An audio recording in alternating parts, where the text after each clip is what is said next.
अवांजी समातुन ताईं radio voice of Sindh London. हितां खणी हित जिन रखियो से रसियो साजन सूंह सुरत विखाई वेझो घणो। भलारे बिरदणी जे भलारे बैत सां मुंहिंजी आवाज़ मुसाफ़िर radio voice of Sindh London तां थिए दुनिया जी कुंड कुड़छ ताईं जंहिंजा मां ॿुधे पियो उन्हनि मिड़नी महिरबाननि खे सिक भरियो सलाम शाल क़बूल पवे। 9 फरवरी 2024 जुमे जे ॾींहुं प्रोग्राम सोच वीचार साण करे आऊं अव्हां जी ख़िदमत में हाज़िर आहियां जो पंहिंजो मेज़बान हबीब लगारे। प्रोग्राम जी शुरूआत में अव्हां लाइ इहा ई दुआ त शाल जितो हुजो सुख सलामती सां हुजो, कॾहिं बि ॾुखियो ॾींहुं न ॾिसो ऐं कॾहिं बि अव्हां जूं मुर्कूं अमेरूं न थियनि। उहा राजी रावड़ी जंहिंखे सिंध जे विरहाङे विराहे छॾियो हो, नेठ काल्ह पसाह पूरा करे वञी मिटी में आरामी थी। ॾेई शहर भरिसां पुराणे नसीरवाह जी चंडड़ीअ जे पतण ते मौजूद हीअ झूनी ज़िंदगी जा केतिरा ई साल छाणे नेठ गुज़ारे वई। प्रोग्राम जी शुरूआत में खेसि भेटा पेश करण लाइ असीं अव्हां जे समातनि जी नज़र करियूं था सतार सरोही जो लिखियल ख़ूबसूरत लेख जेको हुन 2015 में लिखियो हो। दुनिया में माण्हू किथे बि हलियो वञे खेसि इंसानी जज़्बनि जो साॻियो ई जहान मिली पवंदो। कॾहिं कॾहिं के दर्द उमिरि गारियो छॾीनि त के दर्द वरी खारियो छॾीनि, तॾहिं ज़िंदगी बसि घुमंदड़ फिरंदड़ लाश बणिजी अपवे थी। के ख़्वाब उमिरि सारी संभाले रखजनि तॾहिं बि साभियाऊं न माणिनि। कॾहिं ज़िंदगी खनप लॻे थी त कॾहिं वरी गूंदर गुज़रे ई कोन। ॾिसजे त इंसानी रत जज़्बनि सोच पीड़ाउनि ऐं भोगनाउनि जी का सरहदी नथी हुजे। टहकनि ऐं लुड़कनि जो न त को रंग हुजे थो, न नस्ल, न मज़हब, न फ़िरक़ो। दर्द जे इज़हार जी हिकु ई ॿोली आहे, बसि रुॻो लहजा ऐं अंदाज़ आहिनि जेके हर कंहिं वटि अलॻि अलॻि आहिनि। नगर जी राजू जो दर्द बि कुझु अहिड़ो ई आहे। जेका विरहाङे खां थोरो अॻु में हिंदुस्तान जे राधनपुरे वारे इलाइक़े मां माइटनि वटि नगर पार्कर में आई त विरहाङो थी वियो ऐं हितां ई हुतां जा हुत रहिजी विया। बसि पोइ उहे ॾींहुं उहे शइ राजूड़ी हिंदुस्तानण मां पाकिस्तानण बणिजी रहिजी वई। पर संस कुटुंब कहोल जंहिंमें मुड़ुस ऐं संस 4 ॿार हुआ से सरहद जे हुन पार ई रहिजी विया ऐं पोइ वक़्त जी दज़ रिश्तनि में जेका सरहद पैदा करे छॾी उहा अॼु ॾींहुं ख़तमु नाहे थी सघे। न ॼाण केतिरियूं ई राजूड़ियूं हूंदियूं जिन जी सिक समुंड पार करणु चाहे थी, जंहिंजी सोच रोज़ सरहदनि जा लीका लताड़े पिरीं जी तलाश में ख़ारदार तारूं टिपी बि निकिरी वेंदी हूंदी, जंहिंजा ख़्वाब सदियुनि जूं मुसाफ़िरियूं तइ करण बावजूदि साभियाउनि जी मंज़िल ते नथा पहुचनि। वेचारी राजू खे त शायदि इहा बि ख़बर न हुजे त जंहिं पीड़ा ऐं कैफ़ियतनि जे आड़ाह में हूअ गुज़ारींदी रही उन भोगना ते त कहाणियूं लिखिजी चुकियूं आहिनि त फ़िल्मूं बि ठही चुकियूं आहिनि। गुलज़ार फ़िल्म रफ़्यूजी में उन भोगना खे कमाल जी कारीगरी सां बयानु कयो हो। उहो नज़म जेको राजू जे जज़्बनि जी अकासी करे थो सो कुझु हिन रीत हो। पंछी नदियां पवन के झोंके कोई सरहद ना उन्हें रोके, सरहद इंसानों के लिए हैं, सोचो तुमने और मैंने क्या पाया इंसान होके। हिकु सरहद त असांजे दिलि में बि आहे, जंहिं लाइ वणे उन लाइ दिलि जा दर्द खोले छॾियूं, जंहिं लाइ वणे बंदि करे छॾियूं। हिकु सरहद त इहा बि आहे जंहिंजो ज़िक्र भिटाए कंदे चवे थो त के ओॾाए दूर भिटाए कहिड़ियूं न कमाल सां ही कैफ़ियत बयानु कई आहे। हिकु सिट में चवे थो त के ओॾाए दूर यानी के वेझा हूंदे बि एतिरो परे भाॼनि था जो विच में सरहदूं ई सरहदूं नज़र अचनि थियूं। विछोटियूं ई विछोटियूं आहिनि, दर्द ई दर्द आहिनि। ॿी सिट में चवे थो के दूर बि ओॾा सुपरी, बिल्कुलु पहिरीं सिट जे उबतर चवे थो त के माण्हू भले खणी केतिरो बि दूर हुजनि पर उहे वेझो ई भाइजनि था। हिन सिट में भिटाई समूरियुनि ज़ाहिरी सरहदनि खे लताड़े सोजी वसत ऐं इंसान जी इंसान सां ज़हनी ॻाढापे जो कमाल मिराज बयानु करे थो। ॿियनि लफ़्ज़नि में भिटाई वॾी ख़ूबसूरती सां सरहदनि जी तफ़रीक़ जो अहसास बि ॾियारे थो, छो त उहो हिकु सचाई त असीं कॾहिं कॾहिं गॾु हूंदे बि गॾु न आहियूं हूंदा ऐं कॾहिं कॾहिं परे हूंदे बि गॾु ई हूंदा आहियूं। चवनि था त दुनिया में इंसान जो इंसान सां रुॻो हिकु ई रिश्तो आहे, सो आहे दर्द जो रिश्तो। भले टहकने ख़ुशियुनि जी मौसम जा पंहिंजा वर वकड़ हुजनि, पर दर्द जी कैफ़ियत सॼे जहान में हिकु ई आहे। तॾहिं त चइबो आहे त लुड़कनि जो न दीन न धर्म न रंग न नस्ल। वॾी ॻाल्हि त अमीरी ग़रीबी जी तफ़रीक़ खां बि आजो थिए थो लुड़क। ईअं बि नाहे त रुॻो राजू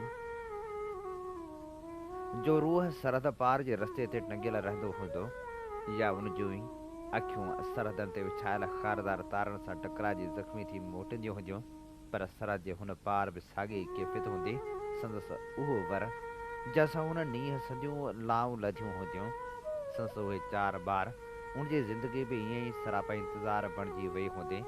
भला शक ज़िंदगी खे रुकजणो न आहे, वक़्त जा कांटा पिया फिरंदा रहंदा, नयूं राहूं मुतयन थींदियूं रहंदियूं। अहिड़ी रीति राधणपुर में रहिजी वियल राजू जो उहो कुटुंब बि पंहिंजे हिसे जी ज़िंदगी जीअ रहियो हूंदो। हिकु में जो आतिश फिशा ज़रूरु संदन सीने में रोज़ फाटंदो हूंदो। जहिड़ी रीति मोहबतूं मोहबतनि खे जनम ॾींदियूं आहिनि, तहिड़ी रीति नफ़रतूं नफ़रतनि खे वधाईंदियूं आहिनि। फ़र्द हुजनि या मुआशरा, क़ौमूं हुजनि या मुल्क, अॼु सभिनी लाइ सोचण जो इहो मक़ाम आहे त असीं सरहदनि में विरहा जी केतिरो न उलझियल सुट बणिजी चुका आहियूं। रंग नस्ल खां वेंदे ॿोलियुनि मज़हबनि जी समूरी तफ़रीक़ इंसानी नफ़्सियात ते एतिरो त हावी थी चुकी आहे जो असीं उहो विसारे चुका आहियूं त सभ खां पहिरीं असीं आदम आहियूं। उहो ई सबबु आहे जो अॼु दुनिया हिकु इंतिहा पसंदी जे घेरे में आहे। उहा इंतिहा पसंदी रुॻो मज़हबी न आहे, पर ख़्यालनि ऐं सोचनि जी इंतिहा पसंदी बि आहे, जंहिं माण्हू खे माण्हू खां परे करे छॾियो आहे। मुल्कनि ऐं क़ौमनि जूं हद बंदियूं ज़रूरु हुजनि, पर कुझु जज़्बा ऐं अहसास समूरियुनि हद बंदियुनि खां आज़ाद थींदा आहिनि। ॾखण कोरिया ऐं उत्तर कोरिया जे विछड़ी वेलण खे हिक ॿिए सां मिलण जो तारीख़ी मौक़ो मिली सघे थो, त हिंद ऐं सिंध जे विछड़ी वियल कुटुंबनि खे छो न। 130 वरहनि जी माईअ राजू जी उहा अंतम इच्छा ज़रूरु हूंदी त ज़िंदगी जे हिन तवील सफ़र जी पुॼाणी खां अॻु हू हिकु भेरो ज़रूरु पंहिंजे हुन कुटुंब खे जीअ भरे ॾिसी सघे, जंहिंसां संसद जुदाई संसद पोइ ज़िंदगी जे समूरनि रंगीननि ऐं ख़ुशियुनि ते अॼु बि भारी आहे। बॉर्डर जे नाले ते इंसानी वजूदनि में आयल उहा विची भित कॾहिं ढही बि सघंदी या न, का ख़बर न आहे। पाण ॼाणूं था त उहा बॉर्डर जी भित ढही कोन सघी ऐं राजू रावड़ी जहान छॾे वई। उहा राजू रावड़ी जेका पंहिंजी बिरादरी जा फ़ैसिला बि कंदी हुई। हीअ असीं भेटाउनि जा गुलाबा छे रहिया हुआसीं राजू रावड़ी खे। अवाम खे जज़्बाती नारा न पर मसइलनि जा हल घुरिजनि जे उनवान हेठि हमीदा गांघरो लिखियो। जॾहिं खां सियासी जमहूरियत जी डिगडुगी वॼणु शुरू थी आहे त रुॻो 1970 जे चूंडनि में अवाम जे वोट जी हैसियत नज़र आई। यहिया ख़ान सां सो इख़्तिलाफ़ करण जे बावजूदि ॿ ॻाल्हियूं साराहण जोॻियूं आहिनि। हिकु त घणे वक़्त खां हलंदड़ वन यूनिट तहरीक जी जदोजहद खे ॾिसंदे आख़िर फ़ैसिलो कयो वियो त वन यूनिट जो ख़ात्मो करे अवाम खे आज़ादी सां वोट जो हक़ ॾिनो वञे।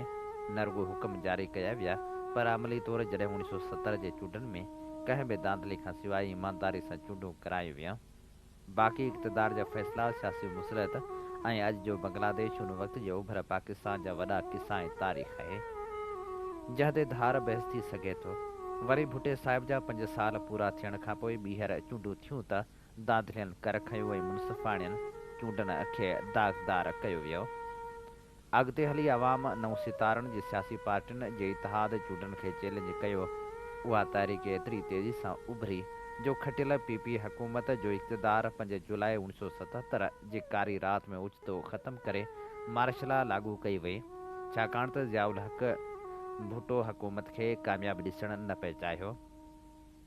ज़ियाउल हक़ जे 11 सालनि वारी मार्शल खे अवाम जे एहतिजाज करण वारी अज़ियत जोगी तारीख़ सां मुहाॾो अटकाए मुक़ाबिलो कयो। नतीजो इहो निकितो जो अवाम सियासी शऊर तहत बग़ावत कंदे हारियुनि मज़दूरनि शागिर्दनि औरतनि हर शोबे सां तालुक़ रखंदड़नि अदीबनि शाइरनि साफ़िन पंहिंजे हक़ लाइ जदोजहद जी रिवायत खे न टोड़ियो जेका अॼु ॾींहं ताईं बरक़रार आहे। जॾहिं ते सियासी क़यादत ते हमेशह वॾेरनि जागीरदारनि पीरनि ऐं मीरनि जो कब्ज़ो रहियो आहे। बक़ौल नुसरत भुट्टो जे जॾहिं भुट्टो साहिब जेल में फाहे जी सज़ा मिलण ते साणस मिले त ॾुरापो ॾींदे चयाईं त पार्टी का इनकलाबी पार्टी नाहे, ही वॾेरनि ऐं जागीरदारनि जी पार्टी आहे। नुसरत जे उन जवाब में अलाह जे केतिरी ॻुझी तनक़ीद सां गॾु मयार ॾुरापा ऐं दुख हो। ऐं थियो ईअं त हिकु मुदबर सियासतदान जी थोरी ग़लती करे सालनि खां ग़ुलामी जी ज़ंजीर में अवाम खे क़ैद करण जी कोशिशि कई वई, जेका अवाम क़बूलण खां इनकारी रहियो। तारीख़ जा वर्क ॿुधाइनि था त मार्शल जा तशदुद, कोड़ा जेल भोगनाउनि शहादतनि जमहूरी सोच खे मज़बूत कयो। अवाम खे ख़बर पइजी चुकी त जमहूरियत पोइ बि बदतरीन नामरेत खां बहितर आहे।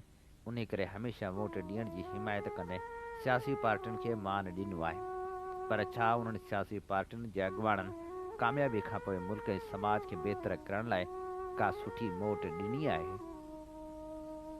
मुआशी बहरान, बेरोज़गारी, ज़राए जी तबाही खे ख़तमु करण लाइ का अॻभराई कई आहे? अवाम जा चूंडियल नुमाइंदा बंदि कमरनि जे थधियुनि कुर्सियुनि ते वेही ग़ुरबत ऐं मुफ़लसी जे मारियल अवाम ते रुॻो सियासत कंदा रहिया आहिनि, या वरी संदन नाले ते परॾेह मां फंड वठी पंहिंजा घर सजाए ॿाहिरियां टूर करे मराहतनि जे नशे में अवाम जे आहुनि जा आवाज़ ॿुधण में नथा अचनि। पर अवाम ज़िंदगी जे ज़रूरत खे पंहिंजो हक़ सम्झी इंसाफ़ लाइ हमेशह पंहिंजे नुमाइंदनि ते एतमाद कयो आहे। पर उन जी मोट में आम माण्हू खे छा हासिलु थिए थो? वक़्तु तारीख़ जो आईनो आहे। ग़रीब माण्हू चूंडनि जे सरगर्मियुनि दौरान देग जा पकल चांवर खाई सम्झे थो त हिकु वेल जो बार लही वियो। सम्झणु घुरिजे त अटे लटे अझे ॾियण जा अलम बरदार संदन हक़नि जी पासदारी कंदे असल अॻुवान थी बि सघनि था ऐं हुअण बि घुरिजनि। पर संदन सियासी सोच ॾींहं राति मौसम जी तब्दीली वांगुरु तब्दील थींदे देरि न लॻंदी। हा, सियासी ठाह करणु जमहूरियत जे हुसन जी सुञाणप आहे।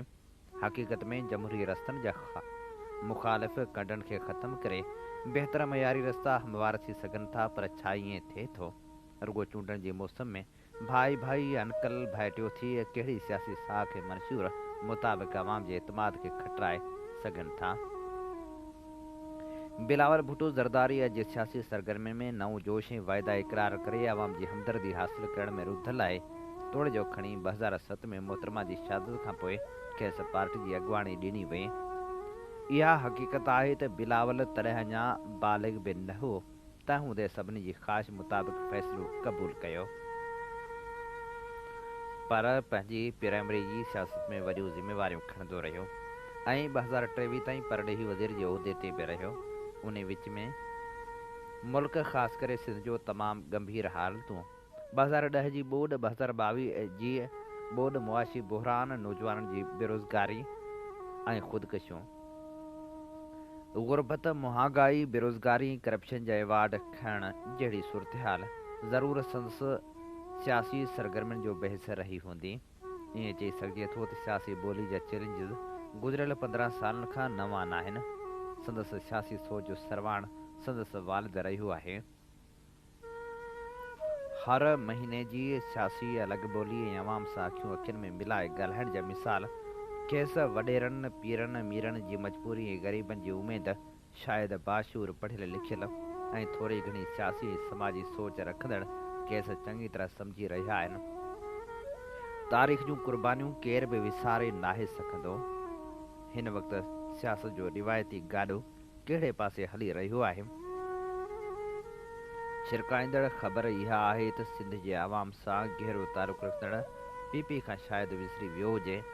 जॾहिं लियारे जी अवाम दिलां तीर बिजां जा नारा हणी हमेशह PP जो मान मथां कयो आहे, उहा PP जेका सिर्फ़ु ऐं सिर्फ़ु भुट्टो जी पार्टी तौरु सुञाती वञे।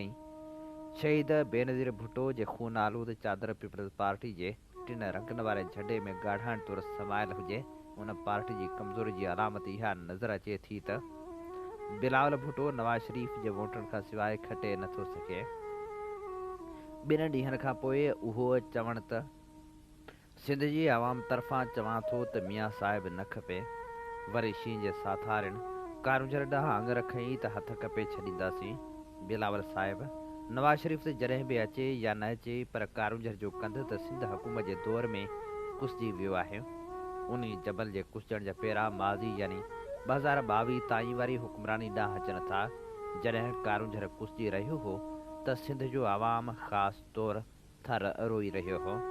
छा तव्हां का बि दाह नाहियो ॿुधंदा जेके पहिरां तव्हांजे दर ताईं अचनि तिन ते छणकार करे धोराए छॾींदा आहियो।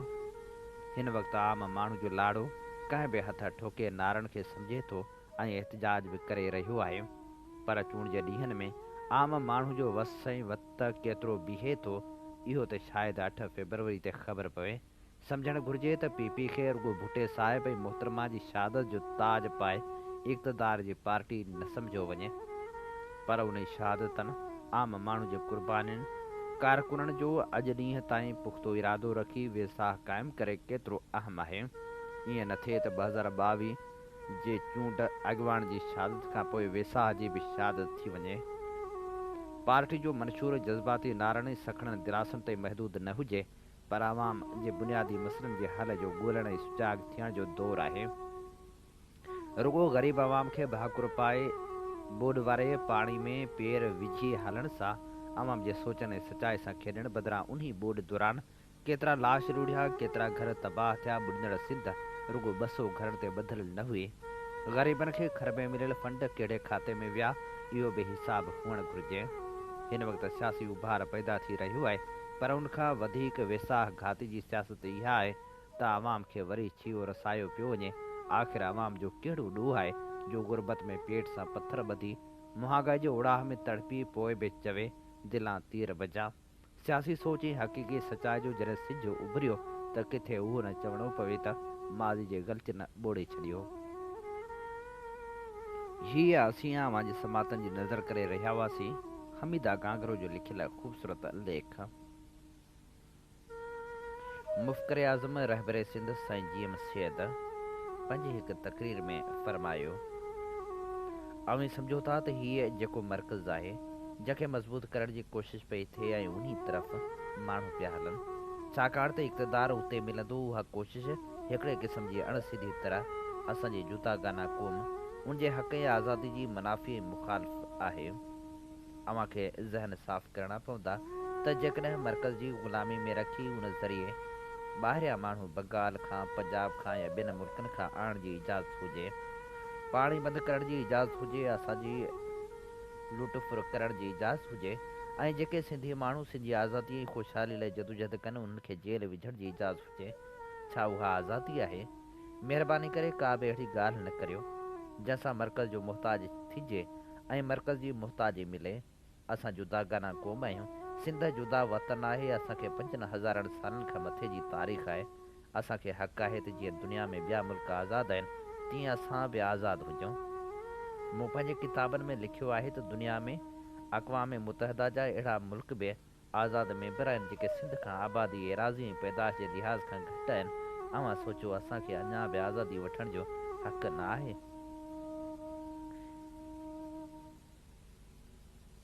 हिकिड़े महापाकिस्तानी तक़रीर कंदे सरकार खे चयो आहे त GM सैयद जे बयान जो नोटिस वठणु घुरिजे। नोटिस छा जो?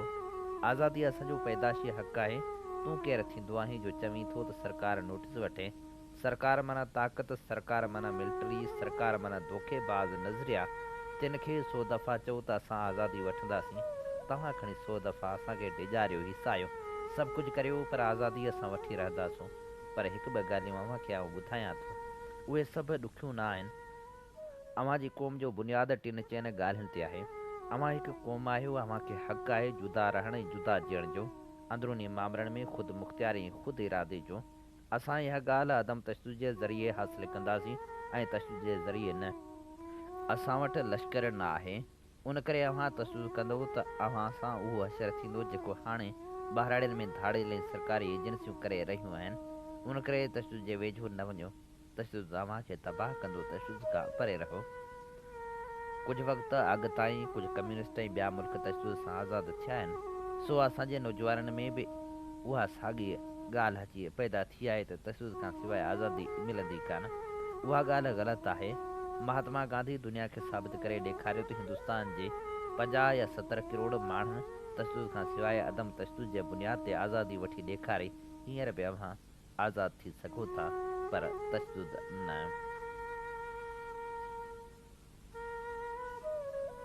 ही असीं अव्हां जे समातनि जी नज़र करे रहिया हुआसीं साईं जीएम सैद जी तकरीर मां चूंड वर्क।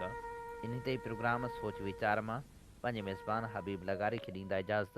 इन साॻी दुआ सां वसे भिट तुंहिंजी भलारा सदा सदा देस परदेस सारा वसन, कॾहिं सींद सिंध जी न मेरी थे, कॾहिं मोड़ कंहिंजा न मुरझाए जन। अवां जी समातुनि ताईं radio voice of Sindh London. Sindh मुंहिंजी अमां सूंह तुंहिंजी मथां छा लिखी, छा लिखां छा लिखी साल खां। सिंध मुंहिंजी अमां दुनिया जा सिंधियो हिक मुठ थी सिंध बचायो। सिंध मुंहिंजी अमां सूंह तुंहिंजी मथां छा लिखी, छा लिखां। सिंध जो क़ौमी आवाज़ radio voice of Sindh London.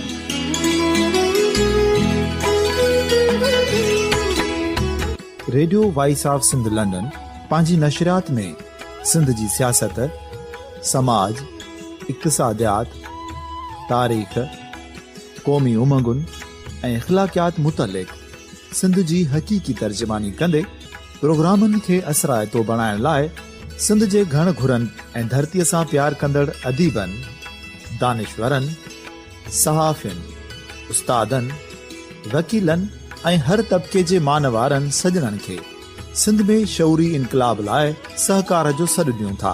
अचो त गॾिजी सूफ़ियुनि ऐं संतनि वारी सिंध जो ओज हिकु मुठ थी वरी वापसि आणण वारे सफ़र जा साथारी बणिजऊं।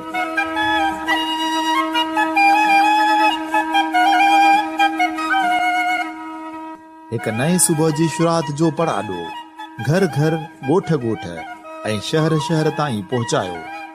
शाल सिंध आबाद ऐं ख़ुशहाल थिए, सिंधी माण्हू सुखियो ऐं सताबो थिए।